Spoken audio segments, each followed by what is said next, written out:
Hello everyone, my name is Dieterich Lawson and I'm the lead developer over at Frontline SMS Medic. Recently we've been working on a software project called PatientView and I'm really excited because today we're releasing a beta version so that you guys can try it out, give us feedback about features and bugs and that sort of deal. This video is just meant to sort of show you around and help you figure out if maybe you want to use it and help you get a feel for it. PatientView is a lightweight electronic medical record, or EMR, based on top of the free and open source Frontline SMS platform. If something ultra simple and low cost is what you're looking for, then PatientView might be your ticket. PatientView will help you collect, store, and sort two kinds of data: people's information and forms submitted about those people. So this is PatientView. Up in the upper left-hand corner you have a search bar. Below that you have the results table. And then to the right you have a panel that'll show details about things you select to the left. But let's start by looking for a community health worker. So let's find community health workers so you can search for phone number, birth date, ID, and name, where name is, and let's look for Andrew Longbottom. You can see it filters as I type. And here's Andrew. So we select him, and then over to the right we get a closer look at him. So here's his name, ID, gender, birth date, and phone number. And so you see how the phone number is blue, and if I mouse over it, it underlines? Well, that's because it's a link, and if I click on it, up pops this little box where I can send him a text message. So I can say, hey, Andrew, did you get those mosquito nets that I sent yesterday? And that'll be sent off as a text message to Andrew. So that's a nice way to communicate with him. Below that, generally, they aren't there now, but generally go extra profile fields. So basically you can add fields to the profile that aren't just these fields. And they could be like, village, mother's maiden name, additional phone numbers, last encounter, that sort of deal.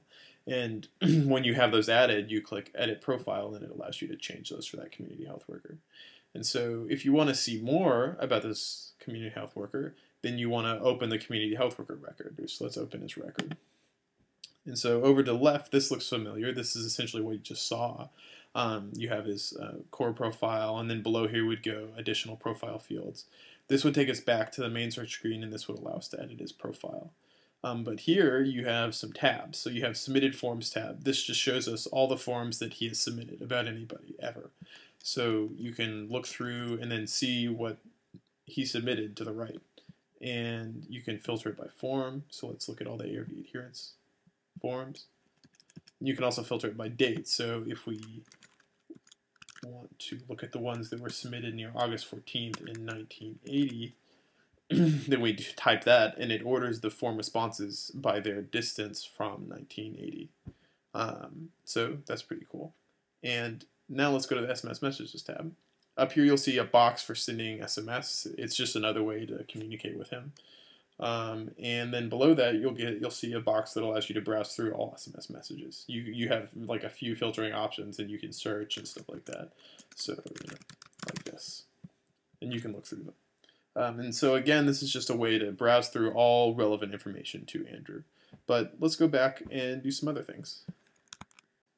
So now that we're back, we remember that one of Andrew's patients has gone missing. So we need to look at a list of his patients. So let's search for patients where the community health worker name is Andrew Longbottom. So now we have the list, and we look through it and we see, oh, it's Megan. Megan Finkley has gone missing, so let's look at Megan. We can go ahead and send Andrew a message and say, Andrew, we haven't seen Megan Finkley in 3 weeks. Please find her and ask her to come in for a checkup. And send. And so that notifies Andrew, and then Andrew will go and find her and hopefully bring her in, and everything will be hunky-dory. While we're at this, let's go ahead and look at Megan's record. So we can go ahead and open her record. And it looks a lot like a community health worker record. So over here you have the core profile, and then under here would be the extended profile fields and the back button and the edit button. And over here you have more tabs. And so submitted forms tab is largely similar to the community health worker submitted forms tab, except that this is all forms submitted about Megan. So basically they just all have Megan Finkley in the patient name. And you can order by date and filter by forms, and it's all good. And then in the Submit a Form tab, things are a little different. Basically, this allows for users to submit forms about patients. So this would be useful for doctors or workers at the clinic to submit data about patients. So you select the form. Let's submit joint pain. Maybe Megan has a bad joint pain. Joints affected, knee type of pain, searing, additional notes, walks with a limp, is on right side. And so we can go ahead and submit the form. And if we formatted everything correctly, it'll say form submitted. If we had, for example, formatted a date wrong or something like that, it would have asked us to fix that. But now if we go back to submitted forms and hit refresh, then that form has shown up. And so there's what we just submitted. Yeah, so that's how that works. Let's go back. So you'll remember that at the beginning of this video, I called PatientView a distributed EMR because it helps organize patient information across time as well as space. And so if you have a Java-enabled mobile phone that gets a standard GSM signal, then you can submit forms to PatientView and have them correctly matched with the patient that they're about. And this is actually one of the bigger problems that we face, because the problem isn't just how do you match forms with patients that they're about. The problem is, how do you do that in such a way that doesn't constrain the clinics to, distributing ID cards, or how do you do it that in a way that is forgiving towards the users that may or may not have ever used a cell phone before, and that sort of deal. So we had to do it in a very flexible and forgiving manner, and so let's go to the administration tab and check it out. So in the Manage Forms task, we have a list of the forms, a list of the fields on those forms, and then the field mapping. And so what we do is we map certain fields on forms to certain pieces of patient identifying information. So the field patient name on joint pain is mapped to patient name, obviously, and patient birth date is mapped to patient birth date. And when the field joint pain is submitted, the algorithms in the background go through the list of patients and say, is this patient's name similar to the name that was submitted? Is this patient's birth date similar? And basically it generates a short list and assigns all of the members of that list confidences. And if the top candidate's confidence is over a certain threshold, then that form response is mapped to that person. But if it's not, then it gets stuck in the unmapped queue. So this is the map submitted forms task, and it has the unmapped queue. There's also a mapped queue.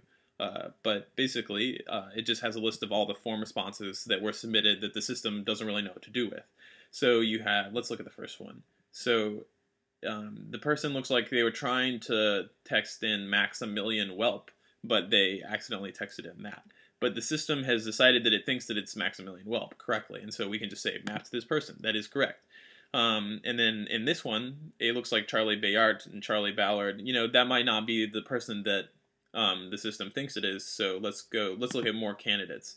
And then it actually looks like Charlie Ballard is the best candidate, so we can map to that person. But if we, for say, wanted to map to a different person, we could select a different candidate. So these are the candidates with the confidences over here, or we can go ahead and search through all patients if the system was just completely off base.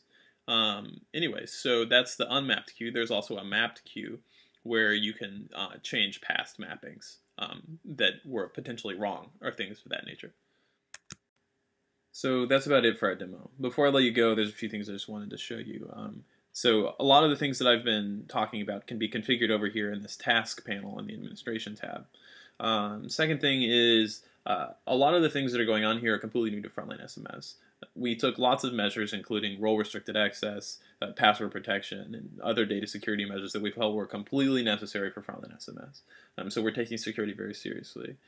We're currently testing PatientView with one of our partner clinics in Mali. Thank you, Alex. And I hope that you'll also download our software and try it out, give us feedback on how to improve it and that sort of deal. So please help us make it better. And again, this is Dieterich Lawson. I'm the lead software developer for Frontline SMS Medic, and thanks for listening.